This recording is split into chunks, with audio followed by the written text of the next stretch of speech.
آپ کے جسم کی زیادہ تر ہڈیاں کہاں واقع ہوتی ہیں؟ آپ کا جسم ایک سیکنڈ میں کتنی خلیات پیدا کرتا ہے؟ اس ویڈیو میں آپ یہ سب جانیں گے، تو چلیں آج کی ویڈیو شروع کرتے ہیں۔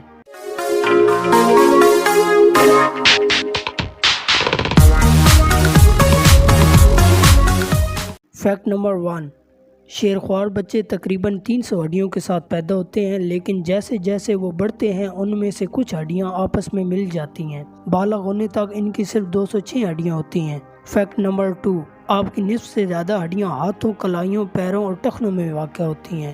فیکٹ نمبر 3، ہر سیکنڈ آپ کا جسم 25 ملین نئے خلیات پیدا کرتا ہے۔ اس کا مطلب یہ ہے کہ 15 سیکنڈ میں آپ نے ریاستہائے متحدہ میں موجود لوگوں سے زیادہ خلیے تیار کیے ہوں گے۔ فیکٹ نمبر 4، انسانی جسم کی سب سے بڑی ہڈی فیمر ہے، جسے ران کی ہڈی بھی کہا جاتا ہے، جبکہ سب سے چھوٹی ہڈی رکاب کی ہڈی ہے، جو آپ کے کان کے ڈرم کے اندر واقع ہے۔ فیکٹ نمبر 5، انسانی جسم میں خون کی نالیاں 60,000 سے 1,00,000 میل کے درمیان کہیں بھی ہوتی ہیں۔ اگر انہیں باہر نکالا جائے اور آخر تک رکھ دیے جائے تو وہ 3 بار سے زیادہ دنیا کا سفر کرنے کے لیے کافی ہوں گی۔